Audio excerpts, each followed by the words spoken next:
Kia ora, this is Liz. Welcome to Dame's Blaze. If you have not watched my intro video yet, can I suggest you go do that now so you know what we're up to.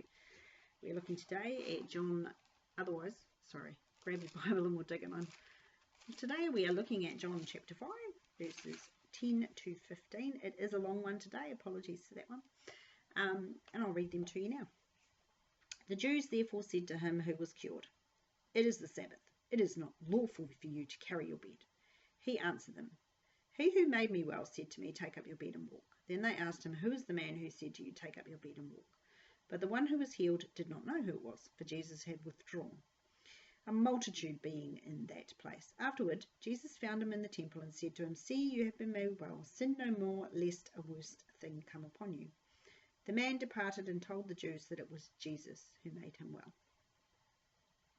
Just a reminder that the phrase "the Jews" in the book of John is his way of referring to the Sanhedrin or members of the Sanhedrin. We see the first use of it in the first chapter when the Jews sent priests and Levites from Jerusalem to check up on John the Baptist. That would have been the work of the Sanhedrin, and so the assumption, which I think is correct, is that John used the phrase "the Jews" as a bit of a derogatory snub to their authority, which, of course, by the time he wrote his gospel, he no longer recognised. So, our lame man is happily up and walking, and he's carrying his bed, as he was told to. We're told it's the Sabbath, which shouldn't really be a problem, but it is, because carrying your bed on the Sabbath was a big no-no. Before we even get into it, let's first jump backwards into the book of Exodus to refresh our memories about some Sabbath laws. This is from Exodus 28 to 11. "Remember the Sabbath day, to keep it holy. 6 days you shall labour and do your work, but the seventh day is the Sabbath of the Lord your God. In it you shall do no work, you, nor your son, nor your daughter, nor your manservant, nor your maidservant, nor your cattle, nor your stranger who is within your gates. For in 6 days the Lord made the heavens and the earth, the sea, and all that's in them, and rested the seventh day. Therefore the Lord blessed the Sabbath day and hallowed it." Which pushes us back further into the depths of time, into the very heart of the Sabbath, the seventh day of creation, which was the day God rested from all his work. So the Sabbath then was meant to be a day of rest. So how does a day of rest become a day tied up in knots about ridiculous things? Fast forward a few hundred years to the days of Nehemiah. Now Nehemiah, you may or may not know, was cupbearer to Artaxerxes, I hope I said that right, supposed stepson of Esther. Nehemiah was part of the restoration process of Jerusalem. In particular, he was the one who encouraged and helped with the rebuilding of the walls around the city. Having completed that task, the Israelites started studying the scrolls again. One of the things that Nehemiah came across as he read through the scrolls was the concept of the Sabbath. Obviously, the Israelites, having been in exile for decades at that point, had lost touch with many of their former practices, the Sabbath day rest appearing to be one of them. So here's how it went down. This is Nehemiah 13, 15 to 19. It says this: "In those days I saw in Judah some people treading wine presses on the Sabbath, and bringing in sheaves and loading donkeys with wine, grapes, figs, and all kinds of burdens, which were brought into Jerusalem on the Sabbath day. And I warned them about the day on which they were selling provisions. Men of Tyre dwelt there also, who brought in fish and all kinds of goods and sold them on the Sabbath to the children of Judah and in Jerusalem. Then I contended with the nobles of Judah and said to them, 'What evil thing is this that you do, by which you profane the Sabbath day? Did not your fathers do thus? And did not our God bring all this disaster on us and on the city? Yet you bring added wrath on Israel by profaning the Sabbath.' So it was at the gates of Jerusalem, as it began to be dark before the Sabbath, that I commanded the gates to be shut and charged that they must not be opened till after the Sabbath. Then I posted some of my servants at the gates so that no burdens would be brought in on the Sabbath day." So you can see that this is about trading on the Sabbath, a clear violation of working on a Sabbath. But the sin that this man is accused of, carrying his bed, doesn't appear to fit the idea of working. How then is it considered work? Well, if we take a look at Jeremiah, we might see where the Jews are coming from. So this is Jeremiah 17, verses 21 and 22. "Thus says the Lord, take heed to yourselves, and bear no burden on the Sabbath day, nor bring it in by the gates of Jerusalem, nor carry a burden out of your houses on the Sabbath day, nor do any work, but hallow the Sabbath day, as I commanded your fathers." So it would seem then that the Jews had a point. If you think of the guy's bed as a burden, and he was certainly carrying it, Under Jewish rabbinical law, which is not biblical law, but rather man's interpretation of biblical law, many additions to the idea of the Sabbath rest were included. Two that are pertinent to our discussion are, whoever carries anything on the Sabbath day, whether it's in his right hand or his left hand or in his bosom or on his shoulders, is guilty, for so carried the Kohathites. And also, he that rolls up a bed of the braziers or tinkers on the Sabbath day is bound to a sin offering. So the guy does appear to be breaking their ideas of the Sabbath at least. So why then does Jesus tell the man to carry his bed? He must know it's the Sabbath. He would also be very familiar with the passages in Jeremiah and Nehemiah, so what gives? Jesus challenges the understanding of that time regarding the Sabbath on a number of occasions. He let his disciples gather grain on the Sabbath, healed a man with a withered hand, healed a disabled woman, even healed a man with dropsy, all on the Sabbath. He clearly had very little reverence for the way the Pharisees taught Sabbath observance, which was obviously not in accordance with how God himself would want the Sabbath to be observed. Else Jesus would have been guilty of a sin, and we know that that's impossible. There's obviously something we're missing, and it probably comes down to the spirit of the law rather than the letter of the law. It was about rest. That's what the Sabbath was for. Was the man violating that sense of rest? Was walking around with the bed tucked under your arm really work in the spirit of the word? The Jews told him it wasn't lawful for him to carry his bed, and under their adaptations of the laws of Moses, they're right. He's carrying a burden. He's rolled up his tinker's bed, if you like, and tucked it under his arm. But I don't think God or Jesus saw it that way. I don't think carrying your sleeping mat under your arm would ever really qualify as work. And why focus on that? Here's this beggar, this crippled man who's been sick for 38 years. He's suddenly well, and all the Jews can think of is to complain that he's carrying his bed. It reminds me of Balaam, you know, the guy with the talking donkey. His donkey speaks to him, and instead of freaking out that he's got a talking donkey, he gets into an argument with it. I mean, who does that? These Jews, whoever they were far too busy looking for infringements to the law instead of seeing the miracles happening before their very eyes. Something that Jesus does in fact point out to them in subtle and not so subtle ways when he pings them about keeping to the letter of the law on tithing and yet not showing justice and mercy. Lest you think that modern Christians have managed to avoid this kind of carry-on, think again. Consider the Christians who seem to exist in every church, who will carp on about stupid things like hair length or clothing or drums in church. The ones who would rock up to a brand new Christian, maybe one with pink hair and studs all over their face, and instead of showing them the love and care of Christ, immediately tell them they need to get rid of all that jewellery. Modern churches are just as guilty of this kind of legalism as the ancient Jewish leaders were. Unfortunately, some Christians try to clean the fish before it's properly landed. Do you know what I mean by that? We're called to be fishers of men. If we think of the unsaved as fish, to clean them without catching them is to concern ourselves with outward appearance stuff. Minuscule, God probably doesn't care about it stuff, rather than teaching them about Christ and letting the Holy Spirit do the work of cleaning them up and getting them ready for the Master. Sure, there are some sins that need to be clearly addressed from the pulpit or in friendly conversation, but that should come after a person is saved. Else we run the risk of reinforcing the old stereotype that you have to sort out your life before you can become a Christian. Consider this crime, this sin of carrying a bed. Does this really break the Sabbath as God laid it down in Exodus? How did the man get to the pool? Did he not carry his bed? Or do we think he's lain there overnight so as to not carry his bed on the Sabbath? I wouldn't be surprised, you know.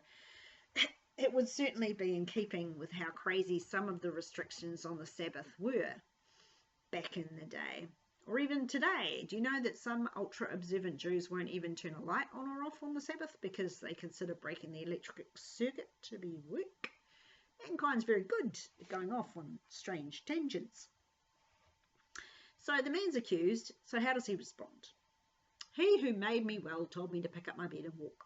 Ooh, blame shifting. Where do we see blame shifting in the Bible? Garden of Eden, right? Way back when Adam and Eve got caught after eating that fruit. Adam blamed Eve and God. He said, that woman that you gave me. Shot, bro. This guy by the pool, he shifted the blame to Jesus in much the same way Adam did. And if you will look again at his response to Jesus' question, do you want to get well? You will see that blame shifting was in fact a habit. At the pool, he blamed the others who wouldn't help him into the pool and the person who got ahead of him for his lack of healing. Now he blames Jesus, and what's more, when he figures out who it is who actually heals him, he quickly goes and tells the Jews who it was so he could blame Jesus for making him carry his bed on the Sabbath. Last week, I garnered a bit of sympathy, I think, for the man. I think that was right, but this week I want to paint you a different picture of this guy. He appears to be a bit of a mess, really, almost undeserving of the Master's time and care, and yet Jesus saves him. Why? Was it merely to start stirring this kind of controversy? It's a sign that Jesus, and therefore God, will sometimes save even those who we would consider unworthy to be saved. So, our fella, he passes the buck. He says, the only reason I'm carrying my bed is the guy who healed me told me to. Well, you would, wouldn't you?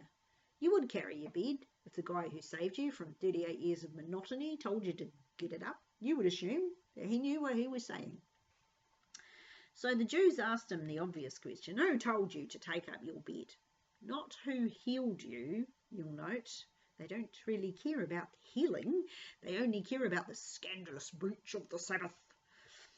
I'm making it sound very, very petty, because to me, it is stupidly petty. Who cares if the guy's carrying his bed? God's not going to throw down a lightning bolt and destroy him over something that ridiculous. You know, when you look at the Sabbath rest idea in the early years of Moses, when you see whom Moses commanded to rest, men, women, maidservant, manservant, ox even, you can see that it had more to do with common labour than just not moving or doing anything for a whole day. It was designed to help humans not be workaholics, not so you had to sit and twiddle your thumbs for 24 hours, resenting them and the God who made the law. It was meant to be a blessing, a time of joy and relaxation, when you could legitimately take a break without feeling guilty or thinking you had to do the washing or the dishes or even cook a meal. Centuries and layers of human wisdom have turned it into something fearful, something strict and forbidding. The emphasis was on what you couldn't do, not on what it was for. Some of the restrictions are totally ridiculous and make no sense in the modern world. But there are Jews who still persist with the outdated man-ordained additions to the Mosaic law. Who told you to do this, they ask. Why do they ask that? So they can go and censure him as well. I mean, the passing of the buck won't actually save this man. He'd still be bound to a sin offering for this heinous breach of the Sabbath. But they'll also want to go after the one who told him to do it. But they can't, or at least not yet. Because this guy has no idea who saved him or where he's gone. Jesus has withdrawn. He managed to slip away into the crowd of onlookers with no one remarking his presence. Doesn't surprise me. It's not the first time he did something like this. Remember how he slipped through the crowd trying to push him off a cliff above Nazareth? Seems like Jesus could turn up his appearance or turn it down at will.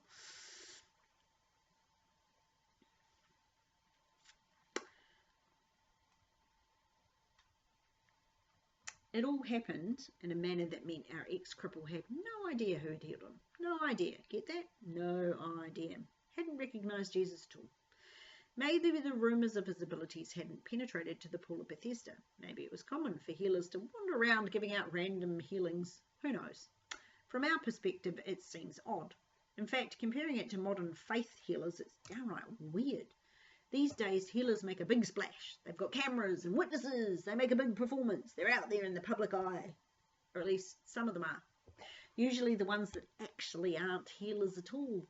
True healers do their work in the background, much like Jesus. He did things undercover all the time. Usually, actually, when he healed someone, he would tell them to keep quiet about it. Not that they ever did. There was a level of secrecy about his work that indicated the slightly clandestine nature of God. Jesus came into people's lives, changed them for the better, without fanfare, without fuss, and then left again, as quietly as he came, blending into the background. God doesn't need the kudos, you see. Plus, healings weren't Jesus' main objective here on planet Earth. The main mission was the road to the cross. One of the side quests was to help the broken, hurting, and the lost, and another was to try and clear up some of the bad and possibly destructive teaching of the many rabbis who had led the sheep astray for years. That appears to be all that happens at that point. The next thing we see happening happens sometime later. We're not told how much time later. The word afterwards means just that. Might have been the same day, might have been some days later, just later. Later, Jesus finds the man. Did you notice that? The man didn't go looking for Jesus, Jesus went looking for the man. It's not often that Jesus went looking for people. Usually they looked for him. So he finds them, but he finds them, the word used there for finding means to actually find after looking for something. So he has to purposefully seek this guy out. He finds him in the temple, which is interesting, isn't it? I have this week at least painted an undesirable picture of this man. A man who passes the buck and doesn't take responsibility for his needs. Someone who has what moderns would call a victim mentality. But wait, there are glimmers of something better in his character. He does pick up his bed, which was his responsibility, and here he is in the temple. There is then some redemptive quality in him, something for Jesus to work with. He finds him in the temple, which shows a ray of light in this man. He's actually gone to the temple, a place he's probably not been inside for 38 years. Imagine not being able to enter your church for 38 years. Wouldn't that be horrible? So anyway, he's sitting in the temple. Perhaps he went to give a thank offering. Perhaps he didn't know where else to be. We don't know his motivation for being here, but it's a good thing he is, and it's here that Jesus goes to find him. He doesn't go to give him good news, but rather a warning. See, you've been made well, he says. Sin no more, lest a worse thing come upon you. Well, that's quite a loaded statement, isn't it? How offensive, how judgmental of Jesus to speak like this. A loving God would never behave like this. You can hear the modern woke generation, can't you? Actually, a truly loving God would speak like this, because a truly loving God would want to stop you hurtling into sin and therefore ruining your entire eternity. Sometimes the truth must be spoken bluntly and fully, else people will never change. We look at the life that people live here on earth and forget sometimes that what's really at stake is eternity. It's a long time to be outside of God's care.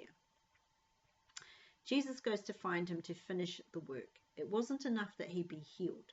There is more to it than just the physical body. Jesus was much more interested in seeing people freed from their sins than healing their temporary ailments, because it's about eternity, not temporal earthly problems. Think of the paralytic dropped through the roof. The first thing that Jesus does isn't heal him, but rather forgive him of his sins. The healing is merely to prove Jesus is right to do that. Healing the physical body was more like a side quest than the actual mission. Sin no more, Jesus says. To sin is to miss the mark, literally. God's work, God's mark specifically. The Greek word was used to describe an archer missing a target.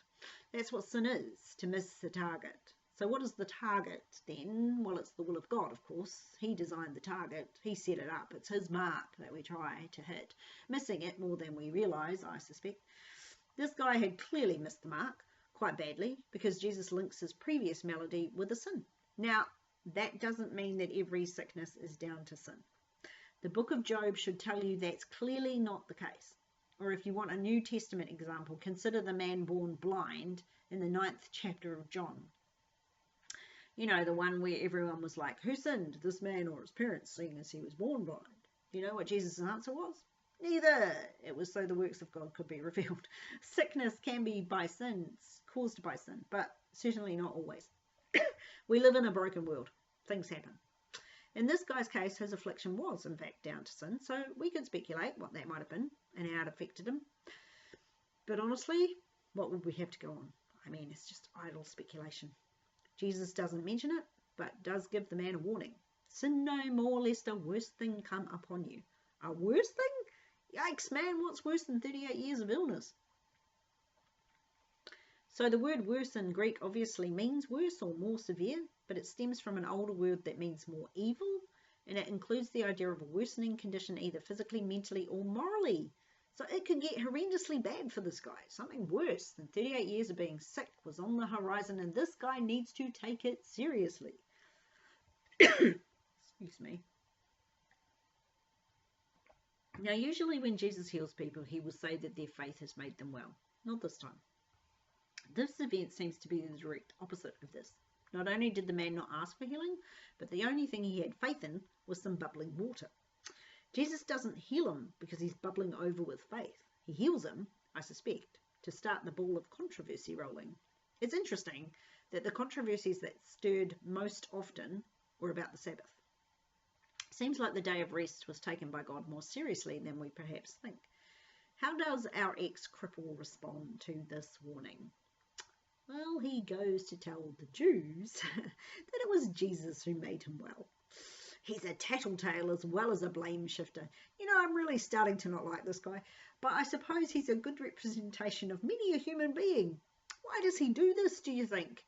It's a question out there in scholarly land. Does this show a continued desire to pass the buck, or does it show a naive desire to answer the Jews' questions? Opinions are divided. Some would vilify him and others would show him grace and mercy. I guess it comes down to your personal bent. Are you a merciful person, or do you lean more to the side of judgment? Which makes it sound like the one judging is acting wrongly. I didn't mean it to come across that way. I just can't think of another word to use. The truth is either way works, because either way is possible. The guy didn't have to go to the Jews again. He didn't have to tell them who had done the healing, but he does go. He goes to tell them who healed him, not who told him to break their mad ideas of the Sabbath, right? But who healed him. So perhaps it has nothing to do with him wanting to prove himself innocent of sin, but rather to shove their noses into their lack of care. The fact that he goes to tell them who healed him might be a way of reminding them that they had missed the point, missed the mark, that their focus was on the wrong thing. As it clearly is, because the next thing that happens is a massive debate between them and Jesus, and it's the start of the persecution that culminates at the cross. I don't know if Jesus sought this man out deliberately to get the Jews stirred up, but I suspect that was one of the reasons for it. It seems quite arbitrary in other ways. He's not answering a request or helping someone who necessarily wants help. The healing was a singular event, not part of a mass healing. The guy seems fairly nonplussed about it all, so what gives? You know, it's almost impossible to answer that question because I'm not God and I don't pretend to know all his motives. It certainly triggers a robust debate and gives Jesus the opportunity to teach the Jews about the Sabbath from a God's eye view, which may well have been the whole point. Who knows, right? What I will say is that it really does show who is in charge. The Jews, the Sanhedrin, thought they knew everything there was to know about the law. They were always looking for transgressors. It's hilarious when you think about it. They thought they knew it all, but they had barely scratched the surface of how deep and wide God's love was for humanity. Even for the ones who aren't exactly lovable, who are perhaps a mixed bag of good and bad, like this guy. Like most of us, really. Aren't we all a mixed bag? And yet God loves us, all of us, the good, the bad, the ugly. It's just as well Jesus died to save us. There is no way we could ever hope to save ourselves. Like that guy staring into the water, just begging it to bubble, keeping half an eye on everyone around us lest they get there first. Our view is often too narrow, too centered on the wrong thing. Sometimes we need to look up and see the bigger view, see the world and the people within it from God's perspective. When I take a wider view of this event, I see a narrow-minded bunch worrying about nitpicky details, missing the whole point. And it causes me to check myself to see if any of that lives in me. I'd hate to get to a point in my Christian walk when I'm trying to clean the fish without having caught them first. Let's remember that our job is not to judge the world. God is fully qualified to do that all on his own. Our job is to introduce the world to his son. So let's go do that. Let's go fishing and leave the cleaning to God. That is all I have for you this week. I pray blessings upon you and your household. And I will see you next week. Give me a like if you liked it, and if you haven't subscribed already, please do so. You'll find all that stuff down the bottom there somewhere. I will see you next week. Ka kite anō.